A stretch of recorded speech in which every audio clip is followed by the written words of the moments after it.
Welcome back to Buds and Brews. Today we are taking beers from the Kinkaider Brewery out of Broken Bow, Nebraska. So another Nebraska brew. It's kind of been the theme here lately. This one is Frame the Butcher. It's an India Pale Ale. A little bit about it is it's got about 6.8% alcohol by a volume. It's a pale ale, so it's going to be a little fruity. So let's pop this open real quick.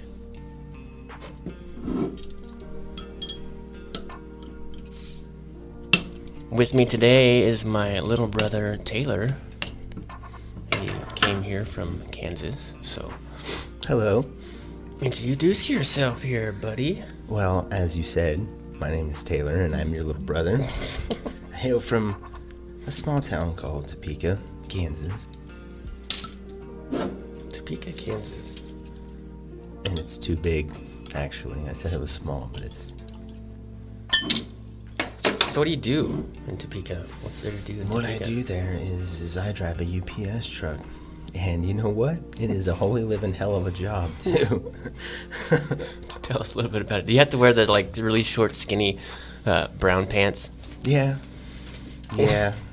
They are pretty skinny. Do you get any whistles from the ladies? Yeah.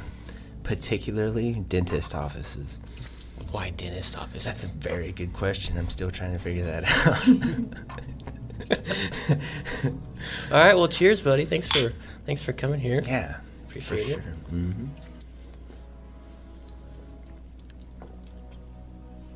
Yeah, it tastes about like every other I've ever drank.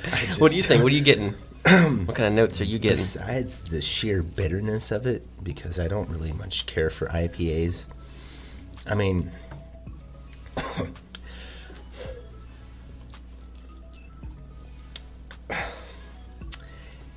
it's a little rough for me to handle, I'm not going to lie. I don't know what I'm getting. What do you think you get on the back end of it? It's actually kind of goes down pretty easy. I feel like I could drink this for at least half of the night. Sometimes you don't have to worry about it going down. It's just coming back up when you have too many. I try not to think about the whole coming back up. I try not to get to that point. That's not really a goal for me. Would you rather get drunk off beer or like whiskey, mixed drinks? I guess it would depend on what it is. If it's got a bunch of sugar in it, it's going to be a terrible hangover. Maybe a little bit better coming up. Something rattles my memory about what was that? Like a hot damn or something that you drank? Dude, it was Fireball. Fireball.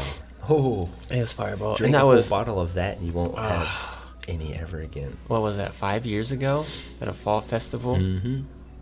Oh man, I don't like to talk about that. That was a bad memory. A very bad memory. But did you ever throw up on that, like Fireball? Yeah, man. The next morning I threw up like 18 times. Every time I tried to take a drink of water, yeah, I'm running to the bathroom. It was terrible. I mean, it was a great night. It was a great night. That was a fun night, yeah. That wasn't the fight night, was it? No, that wasn't. That wasn't the fight night. The fight night is one of the greatest stories of all time, in my opinion. It's the funniest story that I've ever been a part of, but wasn't really a part of it. Huh. Would you care to tell it? Well, I don't know. Maybe we'll tell it here in a little bit later, because that's a crazy story. So, the Frame the Butcher legend. It has it. Solomon Butcher failed as a farmer, a salesman, a teacher, and a postmaster when he finally found his calling taking photos of more than 1,000 sod houses across Nebraska. Some called him a fool. Nowadays, he is called photographer of the plains, and in Custer County, a framed butcher is never more than a stone's throw away. So whatever that means to you. Yeah, I guess. I don't know. So what confuses me is the bottle. It says it's from Broken Bow, Nebraska. Broken Bow, Nebraska. So how is something that's made in Nebraska, in the United States, an India Pale Ale? So it's an India Pale Ale is just an IPA. It's pretty much it's an IPA just in how they brew it. Essentially, we can get into that here a little bit later if you want.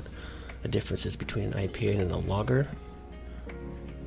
Essentially, I'm pretty sure it's just the difference in temperature and the types of yeast, I think. The sort of hops they use. Yeah. That's a great movie. It's fantastic. People who don't know what we're talking about, that's super bad. And that's Fogel when he's trying to buy alcohol for the first time. McLovin, I should say. McLovin. So yeah, an IPA is brewed and fermented at 68 to 72 degrees. And this type of beer uses a top fermenting yeast, unlike a lager. And this creates a stronger, more bitter flavor. And the IPAs kind of tend to usually have a more fruity flavor. What do you think this one has, as far as a fruity flavor goes? I don't know. I'm not really tasting much of a fruity flavor. Apparently it's supposed to be a little fruity, but I'm not tasting any of that.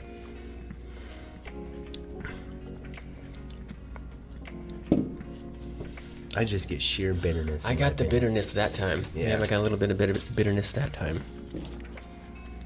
I like it. I still like it, though. I've definitely had worse. Oh, any type of, like, dark beer, in my opinion. So where in the liquor store did you get this? Is this by all the other, like, handcrafted, smaller brewery type of beers? No, I mean, kind of. Its own aisle? It's all in the back of the store. You gotta walk by all the Coors, all the Busch, and all the Bud Lights and shit. So is this more expensive than, like, let's say a six pack of Coors? I think I paid... Because it has more alcohol in it. What did I pay? $12 or $13 for this 6-pack? $13 for a 6-pack. How much is Coors? Expensive. What, like $6, $7? 7 or 8, something like that. Yeah. So, what are your overall opinions on this? I don't like it. I don't like it. I am not gonna lie. That is a fair opinion. It's kind of crazy to me how people, they enjoy different types of beers. They actually think it tastes good, but in my opinion, I've just never liked the taste of beer. It's got a real clear appearance. A real hoppy aroma. It's got a real thick It's very head on it, earthy, in my opinion. Real thick head on it. Mm-hmm. Just sitting in the bottle. Yeah.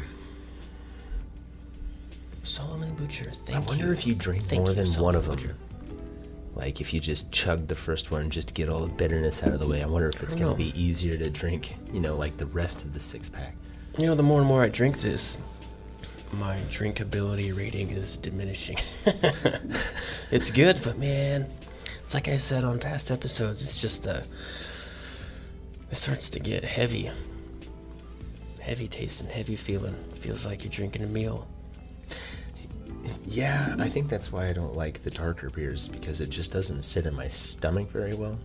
Like, you drink one and you're just full, right? Yeah, real bittery tasty. You're telling me something about the other day about how you're kind of born almost innate on whether you like beer or not. Oh, yeah. Yeah, it's all in the genetics, apparently.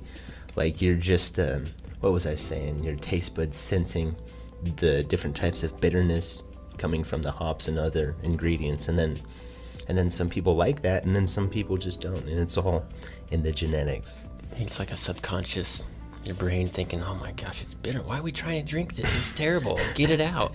Why you gotta put me through this for?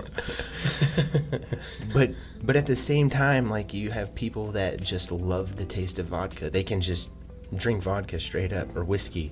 Like, you can't tell me that you like the taste of whiskey just straight up right out of the bottle. No. Can you pull that right out of the bottle? No, I can't do that. Especially if it's a warm bottle. Oh man, some people can though. There's people like on Moonshiners. I don't know how authentic that show is. I don't think it's very authentic. They're drinking straight up moonshine. That's what, 180 proof or something, whatever they say. That's gotta suck going down. And they're just like, ooh, it's hot, but it tastes real good. It's like, does alcohol have an actual taste? You can't tell me that you can taste the wheat or the barley in that, right? Like, some people can. I bet you can. like I said, I wanted to do this podcast because I'm not even a big beer connoisseur. I just wanted this to be a nice, subjective, honest review on some of these craft beers, and I'm not always going to have the most micro brews or craft beers on here. So I'm going to have some mainstream beers every now and then. Just because you gotta clear your palate every now and then with these popular beers. You kind of get a familiarity factor with it. Kind of takes you back, kind of almost resets everything.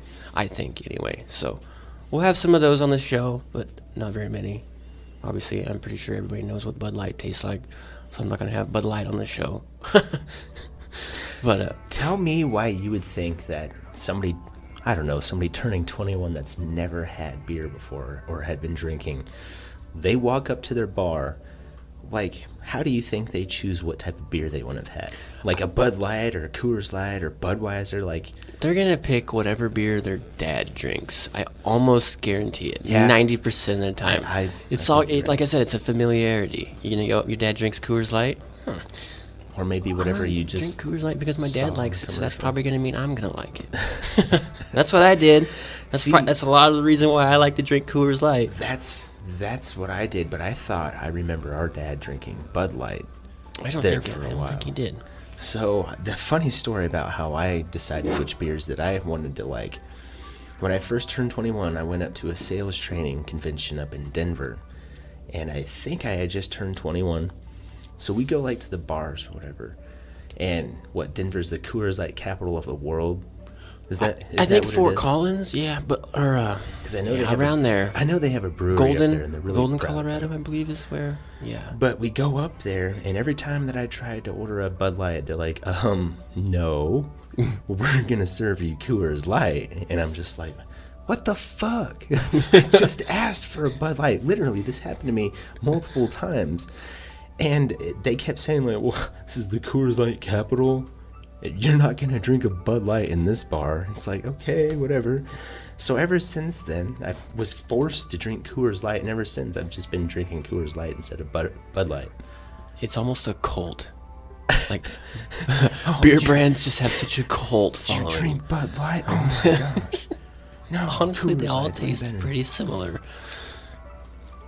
I don't like Budweiser. Do you ever just try that beer that just automatically gives you a headache? So there was a time in my life where, it's still an issue, but I just don't really worry about it as much. But I struggle gaining weight, and so my thinking was, okay, so I'm gonna go home after work, buy a 6-pack of Budweiser, real heavy, high caloric beer.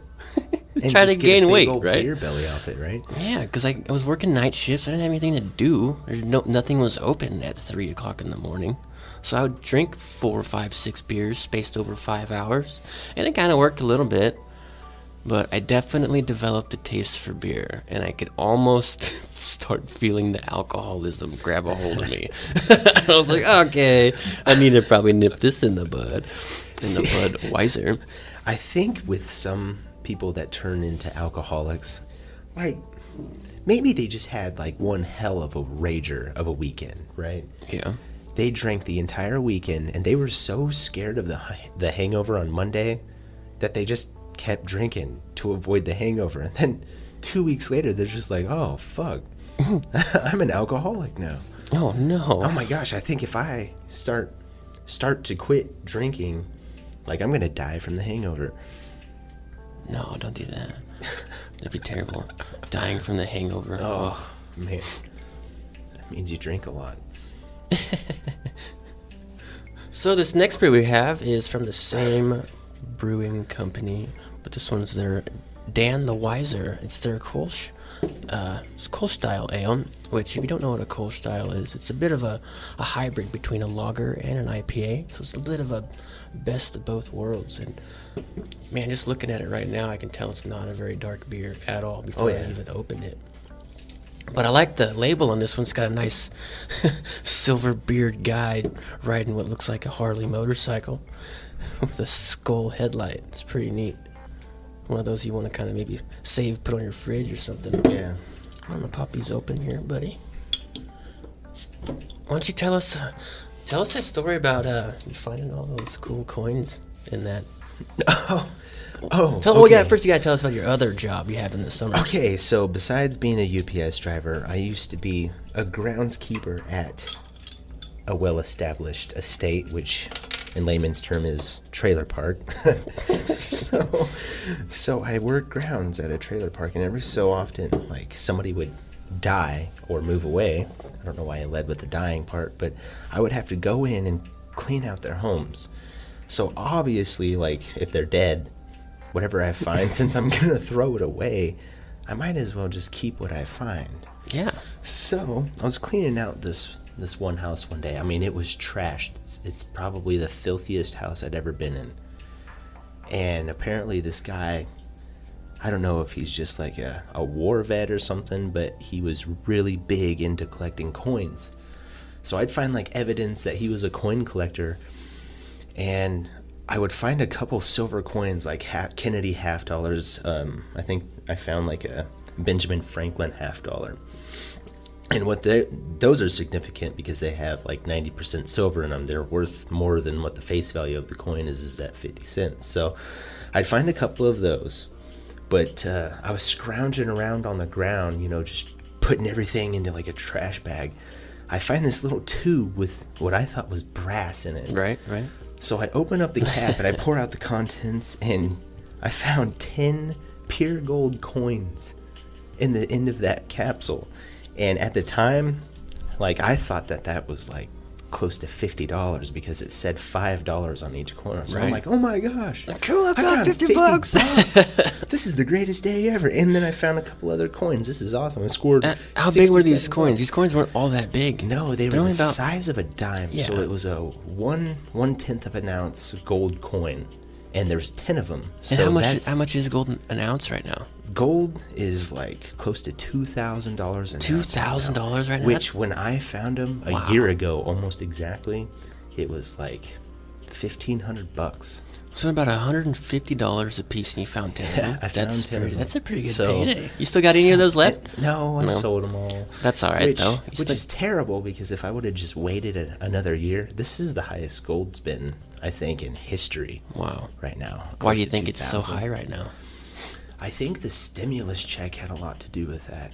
Honestly. And then with the elections going on, I think there's a lot of unrest. Yeah, that kind of seems to have a correlation with the gold prices. I know it's drove the price of silver up. I mean, when I first started collecting coins, I think the price of silver was $17. And that's kind of just the normal. It's been $17 for a long time now. Right. Right around in that range. I think the highest I ever saw it was 22. It got up there. 5 or 6 years ago? Well, it went up to like $29 an ounce on silver within the last 6 months. I think that climbed up from 17. No, see, it dropped first all the way down to like $12 an ounce first. Why did it drop then for? It drove all the way up to 29. Huh. Was that when everybody was all quarantined? I think so. Yeah, it was a weird... No, it was before the quarantine. Because really? I remember going to the coin shop just to like buy the silver because it was $12. So I didn't have I don't remember wearing a mask then. So it had to have been before quarantine. Huh. Well, that's pretty cool. Yeah. Yeah. It's right on, man. So yeah, this Dan the Wiser brew, it's got 6.2% alcohol. Let's give her a shot. Here you go. I'm not really... I always like to smell what I'm drinking first when it comes to stuff like this. Oh, that's got a real, almost oily texture. I don't smell anything. It's real light on the taste, actually. There's not a whole lot of taste into it. It's slightly fruity. It's super smooth. It's way smooth. I mean, I could probably drink this all night. I say that a lot, but yeah, honestly, there's not... That's the lightest that I've drank. I don't sense any bitterness. I don't taste sense any bitterness. There's no aftertaste, hardly. It's got that weird oily texture, though. Real... like lubricates your mouth. I would agree to the fact that it doesn't have much of a taste. That because is it goes interesting. down. I don't know. Sometimes is when I drink a weird. beer, I always have to kind of pull a face after I do it. Yeah, that one, no. But with that one, I think it's fine. It probably has to do with the light appearance. It's just not a lot of. Well, you can see flavor through with this bottle, and it's I mean, it's barely even a brown bottle. barely carbonated. But I like it. I'd give it a 7. I know it's a 7.5. 7 as well. Yeah, I like it a lot. Do you think you could drink this all night? Would it be something that you'd go get a picture of? I don't know. I think after my second one, I would still revert back to what I am comfortable with. Yeah. Because I've always liked drinking Coors Light because you can always gauge, how drunk you get with how many cans you have. You know what I mean? Like with mixed drinks, that shit will come back and just kick you in the ass. You could be 4 deep, and then you're just like, I'm feeling great. You get another one, bam, Just sends you over the top. And then, exactly. But with beer, like Coors Light, you know that you can drink 4 of them before you're just like, okay, all right, I'm gonna start feeling buzzed a little bit. That's when it starts. I get you. Yeah. What is it, about 5.2% is what a Bud Light, It Coors depends Light, where Busch you Light? get it, because here in Nebraska, I think your guys' alcohol content is a little higher than what the state of Kansas is. Definitely in Kansas, especially if you get it at a gas station. I think it's only And then a liquor 3.2%. store, I think, is like 6. Or is it 7? 5.2 rings about. I know it's to me. more. And it depends on where in the vat that it's taken from. I don't know if you knew this, but if you look on the bottom of a Coors Light, or I think it's Bud Light can, and there's different color markings. There's blue, green, and yellow, and I'm not 100% sure on what each color means, on what level, but it separates it into 3 levels of the vat, which means I think blue is the highest one. So if it's sitting in the bottom, it's going to have a little bit higher alcohol content, just slightly. It's like by a 0.1 or 0.2%. That's interesting. Huh. I learned that when I was in college. All the things that one can learn in college about drinking. There you go. Yeah, That's it a stuck with good, me. solid, fast fact right there. I mean, I didn't do any drinking in college. I was a good kid. I didn't do none of that. I didn't go to college, but when I turned 21, before I turned 21, I was, 19 and 20. And I was getting into the bars with my friends because they were all like 25 years old. That's crazy. So they I never went into a carded bar me. until I was 21. I Yeah, was too much of a was- chicken shit. I was definitely drinking before 21. Man, yeah, this beer's not very highly carbonated at all, and it fits it. Goes well with it. I feel like this is a beer that you could drink warm if you had to. Well, yeah, and they've been kind of sitting here for the whole show, so they're not the coldest beers. And I was gonna kind of comment on it, and it doesn't taste bad. It's slightly warm. Yeah, it doesn't need to be a Coors Light and be all crisp for it to be good. The mountains don't have to be blue. Well, yeah, they kind of do. Now, our liquor this evening is really mainstream. You hear it all the time. And that's Hennessy. We're going to be drinking some Hennessy cognac today. I've never actually had any of this before. Wait. What about you, Taylor? Back up. How did you say that again? Say Hennessy what? Hennessy cognac. Cognac. Huh? Cognac. I've always Cognac. pronounced the G in that cognac. That's what I've always called it. I can't. Every time I say that, Hennessy every time I see this word cognac, I pronounce it cognac in my head, and that makes me think of a gear, like the cogs on a gear. I don't know why. There's no point in that, but Hennessy. Cognac. So yeah, another yak we'll be tasting today. Kind of excited about this. I hear so much about this. Do you think it's strong enough to where you could blow fire out of your mouth if you Well, it's 40% alcohol by volume, so that's 80 proof. So you can disinfect your hands with that if you had to, since No. If you ran out of hand sanitizer. If you want to kill the coronavirus, I'm pretty sure you have to have an alcohol percentage about 65%. 65%. Higher. But yeah, I'm not going to go into all the origins of this because I don't know a lot about it. Made in 1765, so it's been around for a while. It's Hennessy, people, okay? It's friggin' Hennessy. Google it. Yeah. Just ask Alexa. Alright, buddy. Like what I was saying before, try not to pull a face when you drink. Dude, it's gonna be a face. There's gonna be a face. Okay, we have to try to figure out what it tastes like instead of just Well, it pure smells alcohol. like alcohol. Do you... I'm getting a kind of a honey? bit of a honey, a bit of a almost an earthy wood smell. Like an aged.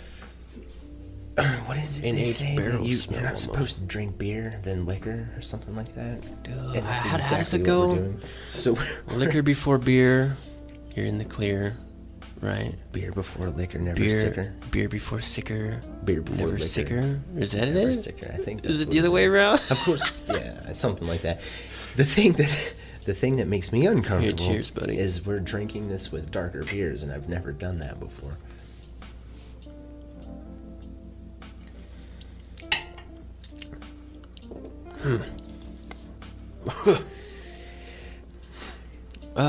It's pretty strong. Got a real strong taste. Tastes like whiskey. Wow. Yeah, You it know? does. It tastes about like every other alcohol, hard Tastes alcohol. like whiskey. No, I don't know. It's got a bit of a different taste. It's more of a refined. You can definitely tell it's refined. What kind of pop would you put with that if you had to use Hennessy as a mixed drink? What I would use as a chaser. First, I don't know if I would ever really seek this out. I'm a tequila guy. But Tequila, maybe eh? a Coke. Maybe a cola, at least. A cola, an RC cola. Or an RC cola. RC cola. I wonder how it tastes with like a root beer. Or a cream soda. Ooh. The thing that I Cream don't soda. like about root beer in mixed drinks is it doesn't sit well with me. Meaning, I always thought root beer was really fizzy. Yeah. You know what I mean? Like when you go to get a root beer at like the fountain station, you have to stand there for like 15 minutes just putting a little extra root beer in there just because it fizzes up so much. Oh, it fizzes so And I don't much. like that in a mixed drink because it just makes me feel Have sick. you ever had an old school like root beer, sarsaparilla root beer? Made from the sarsaparilla I root. know I've had a lot of root beers. I'm pretty sure that's why they call it root beer. I came to this, I put the two and two together the other day, because I'm pretty sure the sarsaparilla is a root, and they make that into the beer, I a bet root you, beer. I could almost wager that has something to do with why it's called root beer. Almost guaranteed, for sure. So what you should do is you should drink the first one and then the second one. Just drink them all at once, all three. Which one did you like the most? Which one was your I favorite? liked our second one, the Dan Weiser. Dan the Wiser? The Dan Kolsch? Weiser. Yeah. I like it. I like For it. the fact that you couldn't taste it. I really like these Kolsch style ales. They're kind of becoming my favorite go-to. I could drink this. I could definitely get a 6-pack of this So yeah. with my Coors Light. Kinkaider Brewing Company, Broken Bow, Nebraska. Check them out. That's all for today, guys. Thanks for joining me. This is Buds and Brews.